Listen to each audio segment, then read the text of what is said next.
when I wrote the book, I kind of did my own searches and talked to some connections that I had within the CIA, and just to verify exactly what the how this technology works. They wouldn't go as far as admitting putting voices in the heads. They had no problem admitting the directed energy capability, Mm.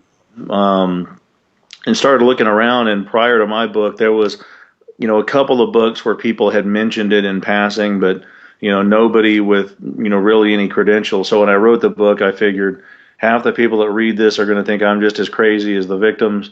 But if it reaches a few people and convinces them that this is otherwise, then I figure it's done its job, and it seems to have done that. I've got a second book that's in editing right now called Guinea Pigs, Technologies of Control, which kind of goes more into the history of how it became, and kind of at least what I see is probably going to be the only way out of it. So because everybody's looking for ways to shield themselves and things like that, and the bottom line is we're going to need socio-political change probably to do anything about it. Definitely, I can see where that would be the case. Well, I have a copy of your book here, and I've read it, and I found it fascinating, especially. Well, I mean, I thought the background into the technology was really good. It was pretty thorough, and it really opened my eyes to the capabilities that are available out there. But what just blew my mind was just your personal narrative in here and what you went through. I love to touch on some of this stuff, you know, during the interview as well. So feel free to reference that if you like. But Okay. I just, it just boggled my mind how that was possible, and the things that they did, and the monotony to it, and how it just happened over such a prolonged period of time. Um, Well, and that's what kind of, I have a pretty good connection with SAPD here. right. So when I went to the sex crimes department, the lieutenant in charge had been a patient of mine and was a friend of my father's who was retired SAPD. And he told me straight out. He said, if I heard this story from anybody else, I'd think they're crazy. But you had my life in your hands, asleep on the table for surgery. I do anesthesia. Right. And he said, but coming from you, and your story's never changed. And so they went through ICE and tried to see if any of this video, if they were videoing any of the sexual assaults and putting them anywhere. And basically, in the end, they basically, it's almost kind of like this former FBI guy is allowed to do it, Uh-huh. sort of, which is like what I kind of wondered all along. Because if I went following people around and tampering with their cars and standing around their front doors, I'd be arrested pretty quickly. And these guys were so brazen. This wasn't surveillance from afar, or I kind of think that car's following me, or I kind of think that person's following me. These were people literally standing in front of our windows right until you would come walking down the sidewalk, and they would run and jump in a car, or three cars following me, moving, jockeying around at 2 in the morning on a weekday, you Uh-huh. know, coming home from her house and shooting the finger at me when they would drive by, or trying to block me in until I'd finally maneuver my way around. And the only good thing about being in Texas is what ended the stalking was when the sheriff came out to my house and said, you know what, you live in a rural area. If it's nighttime and they're on your property, shoot them. And there was not anything that was questionable about what was going on. Yeah. So, Well, good for you for defending yourself, and I mean, obviously, it sounded like you had to based on what you experienced. I mean, that was just horrendous. I couldn't believe the levels that they went to. But let's dive into some of that. But okay. first, maybe we'll just start with some of these questions that I have laid out here. Paul and I put these together, so that's where they come from. So it's kind of an overview, but basically, why don't you just start by explaining what the problem is as you see it, and the ways in which classified technologies are being used on targeted persons. Kind of a general explanation for Well, that. from my experience, it seems to be a form of remote neural monitoring is one of the terms we use for it. The other term is psychotronic weaponry that has been designed to interact with the human nervous system in order to remotely pick up on someone's neural network or EEG, and not only receive that and monitor it, but manipulate it and place it back into the victim to control their emotions or control their actions or bodily functions for that matter. The other more recent term we have for that is EEG heterodyning or EEG cloning. The difference between EEG heterodyning and EEG cloning would be, let's say, me remotely receiving your EEG and then duplicating it and putting that in another person to give them your same thoughts or feelings or physical reactions. EEG heterodyning would be receiving your EEG, manipulating it to put it back inside your head to give us a desired physical reaction or emotional reaction. And exactly, I mean, give me an idea of how this technology works. I mean, I wish I could give you a good example of how it works. I know Robert Duncan worked on some of the projects. I mean, he claims it's a very complex, mathematical situation that does it. The bottom line, though, at least from what I've been told, is that it's mostly based on Robert Malik's patent of remote neural monitoring, in which he found that if you shoot two dissimilar frequencies into the human brain, that the human brain will actually create an interference frequency as it tries to duplicate the two dissimilar frequencies, and the interference frequency that gets transmitted back out of your brain can be decoded and your EEG digitally manipulated out of that. Now, and that patent came out in like 1974. It was Malech, Robert Malik. And it was actually invented as a way to monitor pilots. That way, if you had a pilot that was falling asleep or a pilot that was starting to hallucinate, they could see that remotely and then stimulate the pilot to wake him up or to bring him out of a delusion, especially fighter pilots that are on, continuously long missions. It appears to be mostly being done in that way. Now, one of the more scary things that's come to light lately is the way the NSA is monitoring our computer systems. And they're doing that with continuous wave radar, or CWR. Lately there's been a program of interdiction where the computers and smartphones and things are actually gotten before they actually reach our shores for sale, and are being implanted with a particular type of implant. One of them is called a cottonmouth, at least for PCs, and that's a small chip that actually goes into the cord between the computer and the monitor. And when that chip is hit with continuous wave radar, it will begin to transmit up to 8 kilometers away whatever data is being sent from your computer to your screen. It may be monitored in real time, or it may just be data that's collected, automatically without anybody actually watching it. But one of the thoughts that we have is that it might be continuous wave radar being used on humans as well. And if you see Jacob Applebaum, some of his speeches and reports and exposure on this, he kind of alludes to some of Snowden's releases that the same technology that they're using on computers, they may be actually using on human systems as well. So Snowden leaked a lot of this information about the gathering of information and sensitive private information of individuals through cell phones and computers and even your search engines and anything that you do on social media networks. But what you're talking about is like EEG monitoring that is able to translate the brain patterns into verbal language, like English, and then put it back in your brain. Is that right? Or yeah, essentially, yeah, and that is by definition what EEG heterodyning is. Like I said, it would be taking your basic EEG, receiving it, manipulating it, and spitting it back to you. And one thing that we found a long time ago within a lot of the neurologic studies is if you bombard the brain long enough with a certain frequency, the brain receives that frequency and adapts to that frequency and begins to operate in that frequency.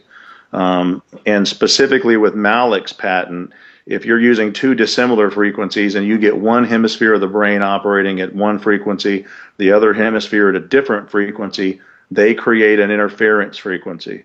And we know the brain transmits. That's why we can actually look at an EEG. Now, traditionally in medicine, we're using it with leads on the scalp, and that was the whole point of his patent, is that you no longer actually had to have leads on the scalp, that it could be done remotely with radio frequency. Wow. Now, that's not in sum the total of what these victims are experiencing. That's the monitoring and maybe some of the emotion manipulation. Also, you can control the brain into making the body twitch or making the body do just about anything, since everything's controlled by the brain. But there also seems to be a directed energy component to the victimization of these people, because most of them are also complaining, of eye burning, skin burning, and what would appear to be microwave energy-based weapons, body heating, most of those techniques used for sleep deprivation. Almost all of the victims that I've spoken to complain that the attacks seem to be worse at night and seem to be geared at actually sleep depriving them. Tell me more about how that technology works, though. I mean, Well, the directed energy weapons have been worked on for some time, and if you look at the addendum, the Army's addendum to the technology of non-lethal weaponry that came out late '80s. They clearly talk about using direct microwave energy as a weapon. We're already seeing that in the active denial system, millimeter wave system, Silent Guardian, which is a joystick-controlled millimeter wave weapon that is actually being used experimentally in at least one Los Angeles prison. That way, when prisoners get out of line, a guard can actually manipulate the beam and burn the person until they get out of the way of the beam.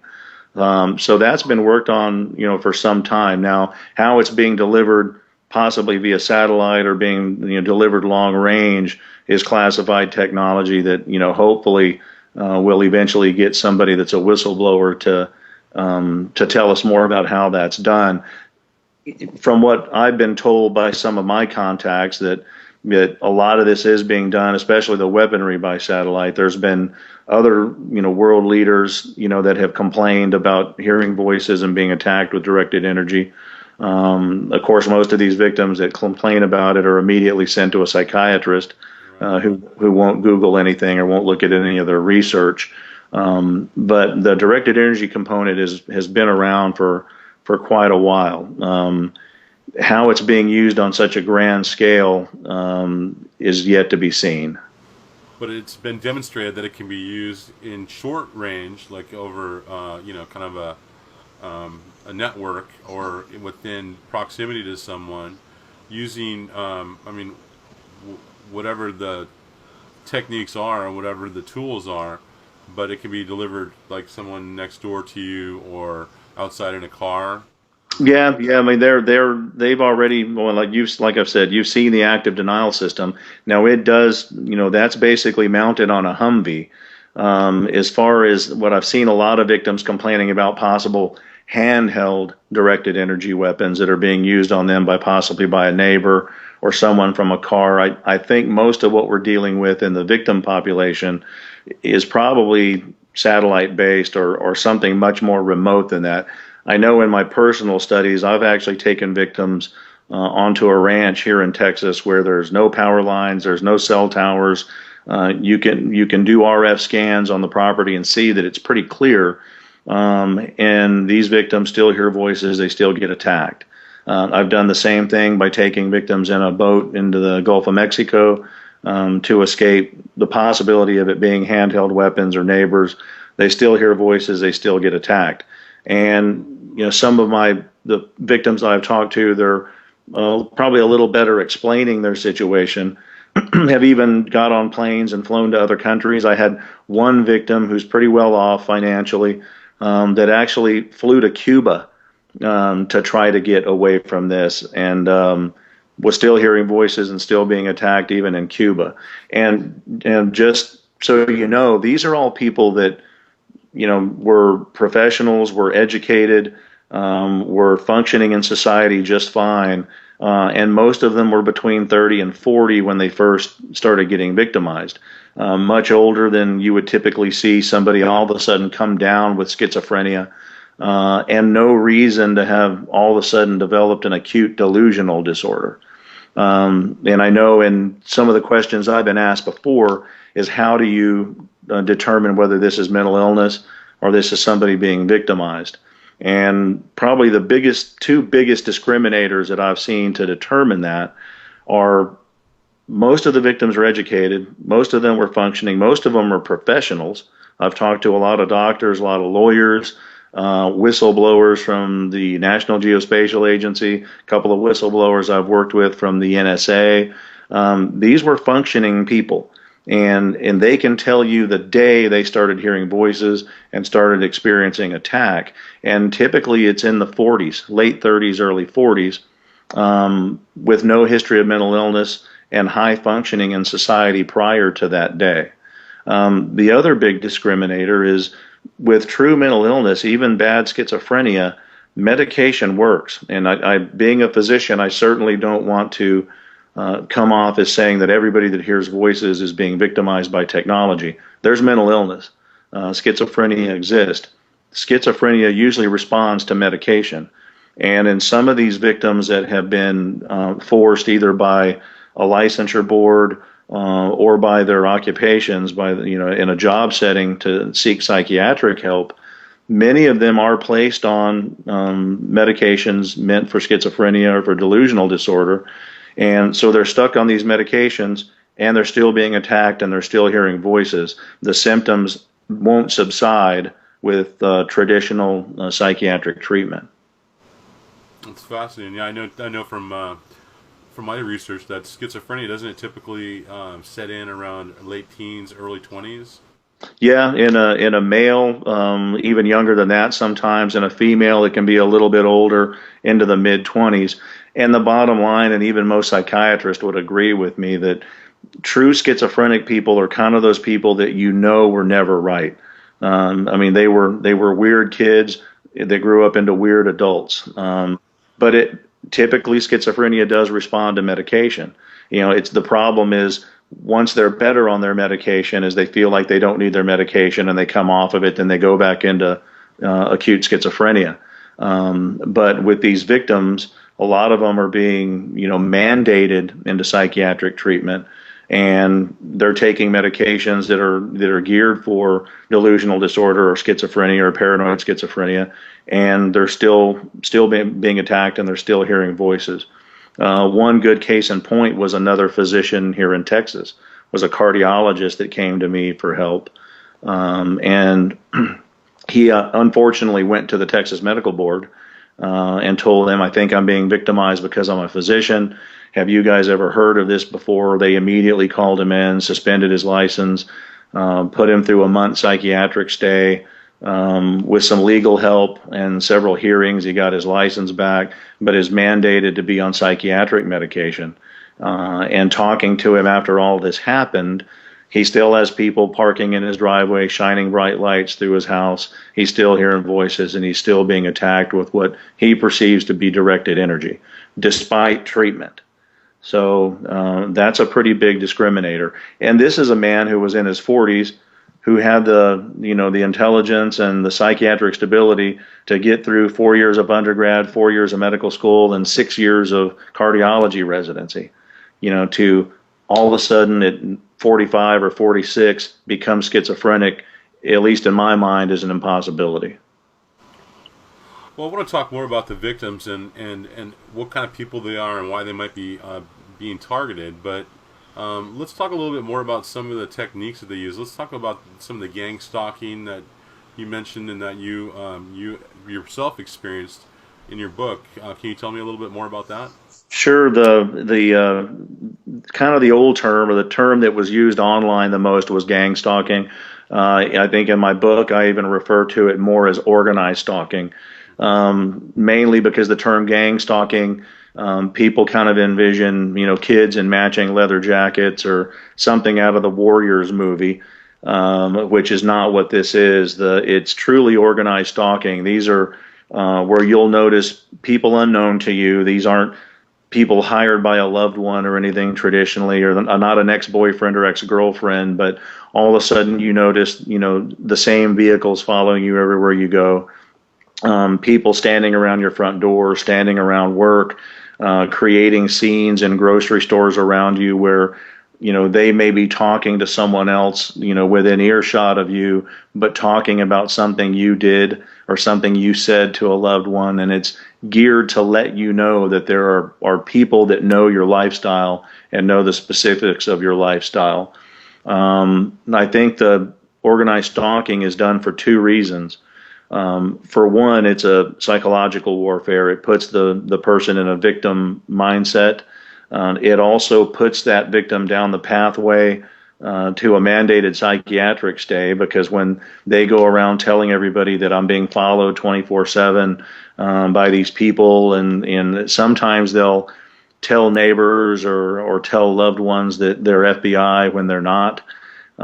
So the victim starts telling everybody that they're under some type of federal investigation or federal surveillance, when usually I think this is probably being done by private investigators. However, it's private investigators, usually with former CIA or former FBI experience, and which is why they're being allowed to access the technology. At least in the case here in San Antonio, it was the PI group that we identified here. It was a former FBI fraud investigator that opened up his own private investigative agency after he retired. He hired nothing but his family members and pretty much advertises corporate espionage, and is the guy you turn to if you want to harass an ex-wife during a divorce proceeding to make her look crazy, possibly to get out of paying child support or get custody of your kids or to get out of paying alimony. The other than getting you down that pathway to a psychiatrist and putting in you a victim mind state, I think the other function of the organized stalking is to GPS you by vicinity. Most of these victims think they're chipped because they seem to be able to be tracked everywhere they go. And we have found a handful of chips in people, but by and large, after looking at thousands of MRIs, and not only me doing some RF scans looking for chips, but ISA ACT, which is an organization I'm affiliated with, has actually gone around the country actually scanning a lot of victims, doing radio frequency scanning. And while we will find radio transmissions either emanating into or from the victim, when you image those sites, we're not typically finding chips. Which leads me to believe that most of this is probably being done without any type of an implant. Well, the way you would do that, in my mind, would be to stalk that person and GPS them by vicinity until you can use whatever technology that is being used to remotely track them, by their EEG. And there's other ways to remotely track someone by body imaging, by facial recognition. I've heard some of the people talk about now DNA resonance, which using continuous wave radar, if you bombard the human body with it, we all have a different DNA signature, and that can actually resonate and be received.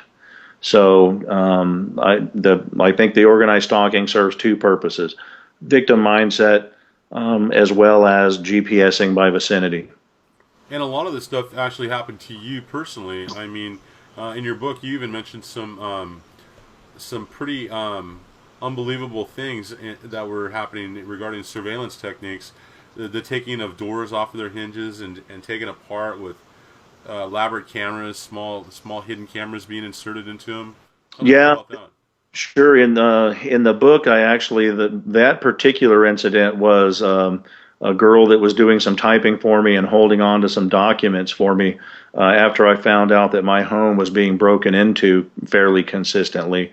I live in a rural area with no homes around me, so my house was pretty fair game for breaking and entering, and actually had sheriff reports of at least 16 times they came out with my alarm going off due to the inside motion detector being activated. They weren't kicking in the door, they were remotely opening my garage door coming through an attic access, so the alarm wasn't going off until they actually set off the motion detectors. So when the police would get to my house, there was no bashed in door or broken window. So they would leave a note on the door saying that we looked at the perimeter and there appeared to be no breaking and entering. So, get your alarm checked. When the whole time they were coming, there were people inside my home. The girl that was actually storing much of my data and helping me do some of the typing of the book noticed that her doors were getting torn up. Her interior doors were being torn up.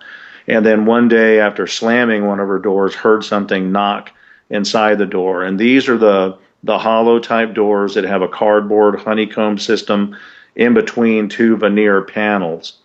So we opened up one of the doors to find that there was a 9-volt battery attached to essentially a low-end nanny cam that had been mounted to the top of a plastic piece glued to the inside of the door with a small pinhole drilled into the door where it could actually shoot from the door into the bedroom, and then another one shooting from a door into the living room where she did most of the typing. Those also would pick up audio. Now that's real low-end technology, and that would require a car nearby to do, or a neighbor nearby to do the reception. And in her case, just about every night around 9 or 10 o'clock, a car would roll up in front of her house and park on the curb with someone inside it that would sit there all night. And that's one of the other problems with organized stalking. As long as they don't come on your property, you can actually sit in a vehicle on the street, on the curb, however long you want. That's not illegal, and the police can't help you with that. Wow. So let's talk about the targeted individuals. Why them? Why you, for example?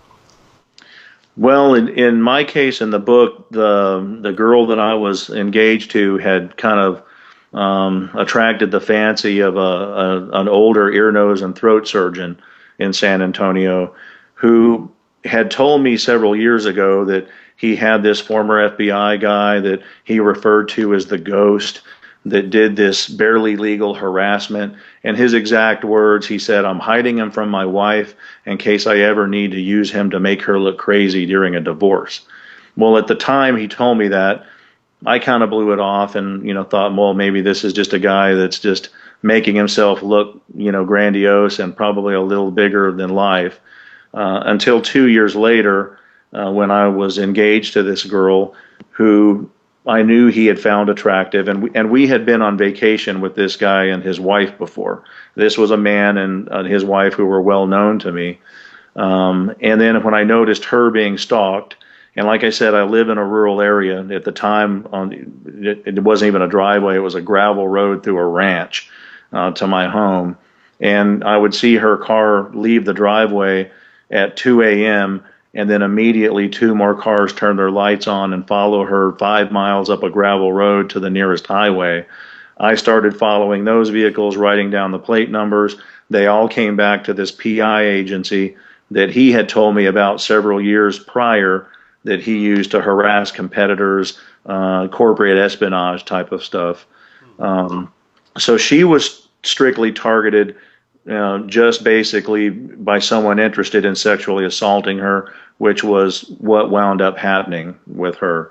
Now, most of the other victims I've talked to, there almost seems no reason for their victimization. I have had a handful of whistleblowers from government agencies that have came to me that are being targeted for being whistleblowers. But by and large, most of the victims seem to be randomly selected. And at least from a medical standpoint, being a physician and a researcher, this looks to me to be experimentation. It's being done in every major city. It's being done methodically, like it's being done with a manual, an instruction manual.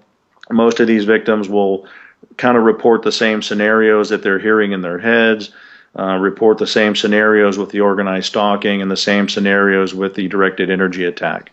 So in my mind, on a grand scale, it's probably experimentation or continuation of MK Ultra. Having had their hands slapped initially by the Rockefeller Commission and the Church Committee hearings, I think what they did was be a little more careful to farm this out to governmental or prior governmentally hired people who are now in private industry So there's some plausible deniability when and if these people ever get caught.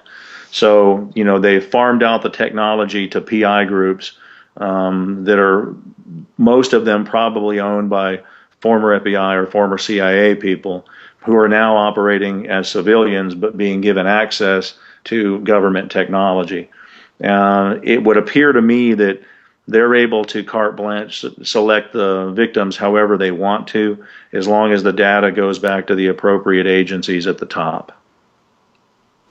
So it seems like the stuff that Snowden leaked out was really just the tip of the iceberg compared to this really high-tech surveillance that's going on that we know nothing about. Yeah, I think it was the tip of the iceberg, and he has a lot more documents to release. So I'm wondering if some of this is eventually going to come around. Russell Tice had alluded to some of this when he was a whistleblower from the NSA. He had initially mentioned that it wasn't just phone calls going overseas that they were listening to, that they were listening to, pillow talk between, married men and their girlfriends, and basically kind of gave the scenario that they knew specific times that they could tune into specific phone calls and basically listen to, married guys and their girlfriends as entertainment. And it's come full circle to where even the NSA admitted that they've caught a number of their agents using this technology and what they kind of kiddingly refer to as LOVEINT. Instead of human intelligence, human signals intelligence, SIGINT, LOVEINT, where NSA agents are using this technology to spy on ex-wives or run the plate numbers and spy on girls that they possibly met or seen at a grocery store. And if you look at the way the victims spread out demographically, and there's been studies on this, Freedom from Covert Surveillance and Harassment, has ongoing studies, checking the data of demographically who's being victimized. 70% or so of the victims are female. And most of these people are not radicals. They're not politically inclined. They're educated people that were functioning in normal jobs and having normal lives until one day they started hearing voices and being attacked and being stalked. And it seems to be intentionally a random sample. Well, I was just going to ask, how many of these people are dissidents or writers or whistleblowers themselves are involved in, know something about government policy or are involved in changing policy? Are any of them really? No, not many. That's definitely the rare. Now, like I said, I've had a handful of people that fit that description. Most of the people are housewives, doctors, lawyers. Trust me, I certainly didn't want to be, the spearhead of this movement. I'm a medical doctor, was engaged to a girl who was a mortgage broker. Our plan was to be married and start a family and just live out the rest of our lives normally. It was never planned in my life to have this book or my next book come out or deal with any of this, and certainly not be the spearhead against any of it. Well, let's talk about who's responsible. Who do you think is responsible for this? And you talked a little bit about the experimentation factor, but is there any other rhyme or reason to why they're doing this? Well, if you look historically at the way MK Ultra started, they've been looking for a long time how to remotely control human beings. With MK Ultra and the technology that existed at the time, you were kind of stuck with using, psychoactive drugs. A lot of people were subjected to 900 or 1,000 times electroconvulsive therapy to try to wipe the slate of the brain clean and create Manchurian candidates. Those were multiple sub-projects.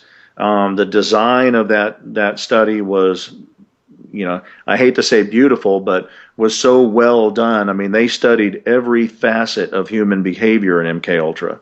Not all of the sub-projects were LSD and brain chipping. You've heard of some of the worst ones that dealt with that. But some of these other sub-projects were watching kids on playgrounds to study, childhood human interaction. Watching, adult men that use prostitutes to determine sexual interaction. They studied every facet of human behavior, and then also the ones that you heard about that were giving psychoactive drugs, or Ewan Cameron up at McGill University, using a combination of electroshock therapy and convulsive drugs, or brain chipping. So it's actually started in the late 50s, early 60s with MK Ultra. Now, once they got their hand slapped at the Rockefeller Commission, a lot of information came out in Freedom of Information, and there's been some really good books written on MK Ultra based on what the government released in Freedom of Information. Well, most of these sub-projects, found success. The research didn't stop. The flow of freedom of information certainly stopped, but the research continued under different names, under different operation names, and certainly with them being a lot more careful as far as how anyone would actually pick up on the fact that it's experimentation. So, at least in my mind, when you have, estimated 300,000 people voicing identical complaints of hearing voices, voice to skull, directed energy weapons attack, and what would appear to be a random sample, it's got to be experimentation. And the only place I can see that going is figuring out, long-term study, because most of these victims have been victimized for 10 years or more. From a medical perspective with this technology, you would want to know how quickly you can degrade someone's psychiatric status, how quickly you can degrade someone's lifestyle to control them. And more than that, you would want to know, are there any weird cancers or any weird illnesses that are going to be caused by chronic bombardment with extremely low frequency waves, or any other radio frequency waves or continuous radar. That's going to be real important to know if this technology is being developed eventually to control the masses. You have to make sure that there's not going to be any weird cancers, thyroid cancers, leukemias, brain tumors, or anything that are going to arise from it. And that's the only reason I can see that some of these victims have been victimized for over a decade, because their lives are destroyed usually within a year of having this technology used on them. So why continuously experiment on them would only be to find out medical data from chronic exposure. So what is their end game? Who benefits? And what's their purpose for doing this, do you think? Well, I think the purpose, as I said, if you look back historically, they've been looking for a way to control the masses. And when the technology got to the point where directed energy could be used remotely, with weaponry that actually can manipulate the human nervous system, I think the end game is mass population control. In an interview probably about a year ago, Vladimir Putin actually admitted that Russia has been working on psychotronic weapons for quite some time. None of our media picked up on that. The only person that at least contacted me to make a comment against what he said was El Spectador, which is a newspaper, a news agency out of South America. But Putin said that whichever country controlled the best psychotronic weapons would control the globe without bullets or missiles. You control the decision making, you don't need bullets or missiles. So what can we do to protect ourselves? How can we, are there tools to monitor, for example, microwave frequencies that are being emitted in a certain area or on an individual? And how do we protect, how can one protect themselves against? Well, most of the victims that I've talked to are looking for shielding methods. It would appear that most of this is being done with extremely low frequency waves, which are not easily shielded. You can shield those in a very well-made anechoic chamber. With ISA Act, we actually took people to Belgium and had access to a scientific research anechoic chamber. And those people did find some relief in the chamber, and we did notice some attenuation of the signals that were either coming off of them or going into them while in the chamber. And these people were victims that were studied next to controls that we monitored. And the controls, who had never experienced any type of electronic harassment, showed up negative. The victims actually still showed up positive. It did seem to be attenuated in a very well-made research anechoic chamber. Unfortunately, that's beyond the affordability of most of these victims. So shielding, I don't think, is going to be the way to go with that. What we need is education of the public. Once most of the public understands that this type of weaponry exists, it would be hard to degrade someone's life because they're going to know not to run to people telling people that they're under a federal investigation or under federal surveillance. Hopefully, avoid any psychiatric diagnoses which secondarily victimize the victim. As far as an end game to this, education, public exposure, awareness, and socio-political change. Unfortunately, we've come to a point in government where we have government that's grown too large. It's no longer, as people used to say, the government's supposed to fear the people. It's the other way around now. The people fear the government. We have a government that's out of control. And it's going to take people at least going to the polls and using their election choices to get people back in government with some ethics and some morals. I think most of the Congress people know this exists. Most of these victims immediately send letters to their respective congresswomen and congressmen.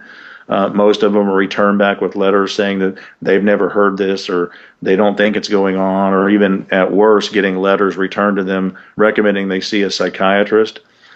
Dennis Kucinich mentioned this type of technology in a legislation he wrote for non-weaponization of space. Before the actual bill made it to Congress, all of the writing and references to psychotronic weapons, which were in the initial bill, were taken out. Even with that taken out, the bill didn't pass. Congress wouldn't pass the bill to not weaponize space. The other big thing in this country is we don't have legislation against experimentation by the government. We have a legislation called the Common Rule that's supposed to protect citizens from governmental experimentation.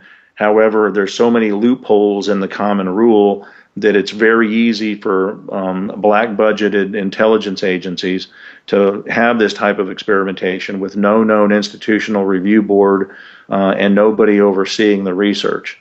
John Glenn, when he was a senator, tried to pass a bill making informed consent an absolute requirement for any federally funded research or experimentation, and Congress shot it down. They wouldn't pass it. You may remember a couple of years back, they had the Bioethics Commission's hearing.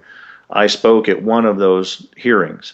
When the press released the fact that the Guatemalans had been experimented on, similar to the Tuskegee experiment with gonorrhea and syphilis, weaponized forms of gonorrhea and syphilis, it wasn't until that had media exposure that Obama appointed the Bioethics Commission.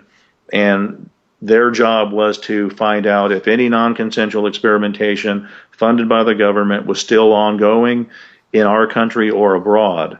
There were 4 meetings. At each one of those meetings, there were well over 100 people in the public forum. Almost all of the people in the public forum were complaining of electronic harassment, directed energy attack, and hearing voices. Unfortunately, the people he appointed to the actual board to hear it were mostly apologist bioethicists from Harvard and Yale. I was the only person that actually got up there and pointed out the loopholes in the Common Rule that allows for non-consensual experimentation. And some of the writing in that legislation is such that it essentially says that it's okay to perform the experimentation as long as the experimentees are notified after the fact. And typically that's what you've seen done with our government. We did it with radiation experiments. When we flew radioactive clouds of iodine over major cities to see how quickly people would get thyroid cancer. As people came in reporting sickness, they were told they were crazy. Well, then when Clinton got to office, we had the Acre hearings. And he made all of these agencies put forward their data, and lo and behold, these people weren't crazy. They were getting leukemia, they were getting thyroid cancer, and they were getting radiation sickness. And that came to light. Same thing with the Tuskegee experiment, the syphilis study. These men were infected intentionally with syphilis, denied treatment for a lifetime, passed on that infection to their wives, their girlfriends, and their children, who passed on syphilis to their children. And it wasn't until there was some media exposure 40 years into the experiment that this was done. Well, then the surviving members and surviving family members got a lame apology from the government. That's typically what our government has always done. Do the experimentation. Once the media brings it to light, give the survivors an apology. And that's one of the things that we're hoping to avoid with electronic harassment and this experimentation is bring it to an end while the victims are actually still around to show up at a hearing. Well, I think that covers pretty much everything that I wanted to discuss. We kind of went in a little bit of a circle there, but I think we covered all the data. And is there anything else that you wanna say in wrapping up, or? No, not that I can think of. I mean, there is so much stuff coming out. I mean, even the book that I have in editing right now that will hopefully be released here in another month or two. No sooner did I get it electronically sent off to my publisher when all of a sudden, here's 3 more news stories that come out about some more graphic stuff from the NSA. Now, one thing I will say, while MK Ultra was mostly a CIA program, I think probably a lot of this being done today is probably NSA based. The NSA does seem to be focusing more of their attention on some of these more exotic weapons. So. And how many terrorists have they actually caught as a result of this? Oh yeah, with all the surveillance that's going on, they seem to be surveilling us mostly. None of this surveillance seems to be curtailing terrorism. And I actually mentioned that in my next book, Guinea Pigs. That while they're passing most of this off as a national security issue, we're not catching any terrorists. The Middle East is on fire. It's almost all of those countries are back under radical hands. They all hate us, and it's your chances of dying in a car crash going to work is 1 in 30. Your chances of dying from a terrorist bomb is damn near 1 in a million. So, yeah, what are you really going to be worried about? Yeah. I mean, it's easy to scare the public with terrorism, and terrorist bombs, but we're giving a great job of that. Yeah, but we're giving away our civil rights. We're giving away our privacy to protect ourselves from a boogeyman that I think is just really non-existent. And now it seems to be the increase in gun violence is another direction to take away more of our civil liberties and our freedoms. Well, and some of the gun violence that we're seeing, if you look at the Aaron Alexis thing, the Aaron Alexis went and shot up the Navy Yard. He had emailed Freedom from Surveillance and Harassment several times, asking for help and complaining and complaining about the sleep deprivation, right, mostly. And he worked in the IT sector. He was familiar with this weaponry. He knew it was extremely low frequency wave weaponry, which is why he etched that on the side of the shotgun.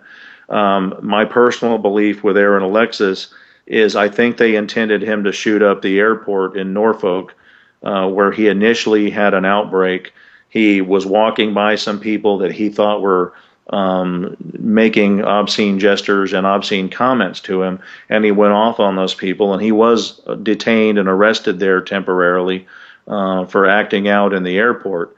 Well, then he came to the realization that those people weren't actually saying anything to him, that what he was hearing in his head that was being transmitted to him. If you look at that scenario, it wasn't not long after that we did have an airport shooting in LA that again was someone that was hearing voices and had actually voiced complaints of suspected mind control. When he went and shot up the Navy Yard, I don't think that was their intent. I think their intent was for him to go get a little bit more violent in the airport. Due to the fact that he etched "This is my Elf Wave weapon" on the side of his shotgun, I think the shooting at the Navy Yard is where he perceived the research was being done on some of this weaponry, and was actually a vengeance shooting, not him being controlled to be a controlled assassin at the Navy Yard. Well, it's fascinating. It's frightening. A lot of good information there, John. I appreciate you Sure. you exposing some of this stuff and for helping me out with answering some of these questions. I appreciate that. Well, and Paul Baird's been at this a long time. His website's been up Right for on. years. And this is a global problem. I mean, we're making a lot of noise about it and trying to get exposure in the United States, but I get emails from just about every country in the world with people complaining about this.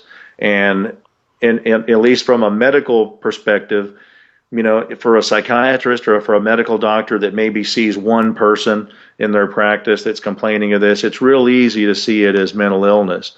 But when you dive into it a little deeper, like I have, and you're really seeing the vast numbers of people globally that are having not similar, but identical complaints, then it's clear as day that there's something more to it. So, Yeah, there definitely appears to be. So that's great. I appreciate you you helping us with this. all right. Thanks, Jeff.